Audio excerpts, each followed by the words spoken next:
Bismillahirrahmanirrahim. Assalamualaikum warahmatullahi wabarakatuh. Jumpa lagi dengan saya di Abil Maiwa Channel.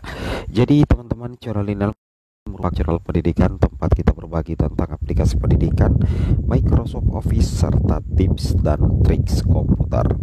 Jadi pada video kali ini teman-teman ya, kembali lagi admin akan mencoba mengupdate ya informasi terbaru perihal posisi peluang lulus ASN P3K 2024 untuk guru honorer P1, P2, P3, P4 di seleksi P3K 2024.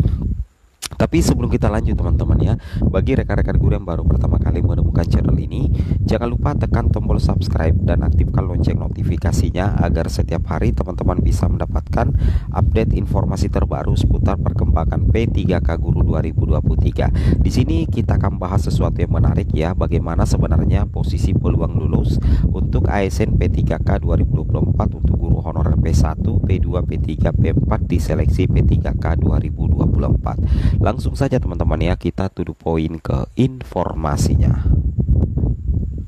Yang mana kalau kita perhatikan di sini teman-teman ya, ada informasi yang kami dapatkan di salah satu media yaitu wartaguru.id. Di sini katakan edaran resmi BKN untuk KODP, PR1 dan Tendik terbaru. Oke. Yang mana kalau kita perhatikan di sini, kabar terbarunya terkait P3K sampai saat ini masih ada 34 instansi yang telah melakukan update formasi guru dari total keseluruhan 546 instansi. Ya, yang mana pihak pemerintah sudah secara resmi mengumumkan akan membuka rekrutmen pengadaan ASN ya, CPNS dan tentunya juga P3K 2024 dengan memprioritaskan beberapa formasi tertentu. Nah, yang mana kalau kita perhatikan di sini teman-teman ya, tenaga pendidik menjadi salah satu formasi yang diprioritaskan dalam pengadaan aparatur sipil negara, pegawai pemerintah dengan perjanjian kerja P3K 2024, selain formasi tenaga kesehatan serta tenaga teknis. Seperti itu kira-kira teman-teman ya.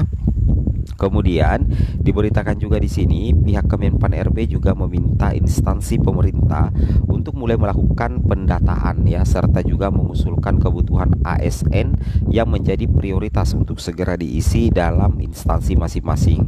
Yang mana sesuai dengan yang menjadi usulan kebutuhan dari pihak lembaga, kementerian dan pihak daerah, teman-teman ya, akan ditetapkannya formasi dengan memperhatikan pendapat dari pihak Menteri Keuangan dan pertimbangan teknis ya, atau pertek dari Kepala Badan Kepegawaian Negara ya. Perlu diketahui untuk diketahui jika pihak pemerintah untuk sekarang saat ini sedang fokus ya untuk menuntaskan status honorer terlebih dahulu dalam bidang pendidikan dan kesehatan. Nah, ini tentunya menjadi kabar baik ya bagi teman-teman P1, P2, P3, P4. Di sini kita perhatikan pemerintah untuk saat sekarang ini itu sedang fokus ya untuk menuntaskan status tenaga honorer terlebih dahulu ya, status honorer terlebih dahulu lagi dalam bidang pendidikan dan juga kesehatan. Artinya apa? Yang menjadi prioritas penuntasan itu adalah status yang sudah honorer ya, sudah mengabdi lama. Kalau guru itu terdata di Dapodik, pastinya kan seperti itu teman-teman ya. Kemudian di sini katakan pihak pemerintah pusat sendiri telah memberikan kesempatan besar ya untuk pemerintah daerah Pemda sejak dari tahun 2023 lalu ya, berkaitan dengan ketersediaan formasi P3K 2024 terutama untuk guru teman-teman ya. Terutama untuk guru itu mendapatkan porsi yang luar biasa. Jadi termasuk juga untuk P1, P2, P3 dan juga P4 ya. Jadi artinya seperti itu ya, bahwasanya pihak pemerintah pusat telah memberikan kesempatan besar ya untuk pemerintah daerah sejak dari tahun 2023 lalu berkaitan dengan ketersediaan formasi P3K 2024 terutama untuk guru teman-teman ya. Di tahun 2023 tersebut sudah terbuka kesempatan sampai dengan 1,1 juta guru honorer yang dapat diajukan oleh pihak pemerintah daerah.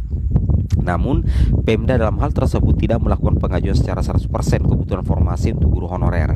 Agar bisa menghindari persoalan semacam itu supaya tidak terulang teman-teman ya, maka pihak pemerintah pusat akan meminta kembali kepada pihak Pemda agar bisa melakukan pengajuan formasi P3K 2024 itu sesuai dengan kebutuhan pada masing-masing daerah di tahun 2023 sebelumnya.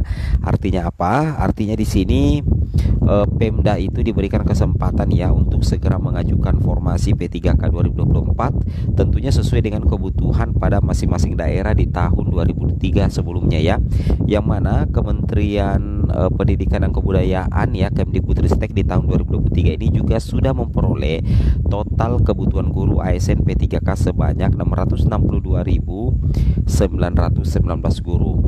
Dari data sebanyak itu sudah jelas diketahui jika ada sebanyak 34 pemerintah daerah yang sudah mengajukan formasi P3K 2024 untuk guru yang berjumlah 100% sesuai dengan kebutuhan guru pada masing-masing daerahnya. Alhamdulillah ya. Jadi kalau misalkan daerah mengajukan formasi sesuai dengan kebutuhan guru, maka potensi lulus P1, P2, P3, P4 di P3K guru 2024 itu akan semakin besar teman-teman ya. Oke. Kemudian kita lanjut lagi. Nah, di sini kita lanjut lagi teman-teman ya. Bagaimana dengan nasib KODP ya? Jadi di sini kita bahas nasib KODP PPK 2023, artinya P2, P3, P4 ya. Lantas bagaimana nasib guru yang mendapatkan KODP pada seleksi P3K 2023? Apakah para tenaga pendidik tersebut akan diprioritaskan di seleksi P3K 2024? Simak jawaban Dirjen Guru dan Tenaga Pendidikan berikut ini. Dengan semakin dekatnya pelaksanaan seleksi P3K 2024, guru tidak sedikit pertanyaan yang diajukan kepada Dirjen GTK teman-teman ya, untuk menjawab keresahan para guru honorer atau calon guru terkait dengan P3K 2024. Nunuk membuka dialog khusus ya lewat jalur siaran langsung dalam akun Instagram. Nunuk dengan tegas menjelaskan jika peserta dengan KODP pada pengumuman kelulusan P3K 2023 dinyatakan belum lulus seleksi. Beliau juga menyebut terdapat dua kemungkinan mengapa tidak lulus, yaitu bisa jadi lantaran formasinya tidak tersedia atau peserta tersebut kalah perankingan ya, seperti itu kira-kira ya, kalah perankingan. Maka dari itu menjelaskan jika para peserta yang mendapatkan KODP pada pengumuman seleksi P3K 2023 diarahkan ya untuk mengikuti seleksi P3K 2024. Artinya untuk KODP itu tetap akan mengikuti seleksi. Tapi bagaimana dengan P1? P1 itu jumlahnya sekitar 12 ribuan ya. Nah, P1 yang jumlahnya 12 ribuan ini itu kemungkinan besar itu akan diangkat tanpa tes ya. Jadi begitu pemerintah daerahnya itu mengajukan formasi, jadi kalau pemerintah daerahnya itu mengajukan formasi, maka nantinya secara otomatis itu bisa langsung diangkat menjadi ASN P3K. Jadi kalau KODP baik itu P2, P3, P4 itu dianggap belum lulus teman-teman, sehingga tetap akan mengikuti tes di P3K 2024. Tapi kalau P1 ini, P1 yang lulus PG di tahun 2021 itu nantinya akan diangkat tanpa tes teman-teman ya, tanpa tes. Oke, semoga bermanfaat. Wabillahi taufik wal hidayah. Wassalamualaikum warahmatullahi wabarakatuh.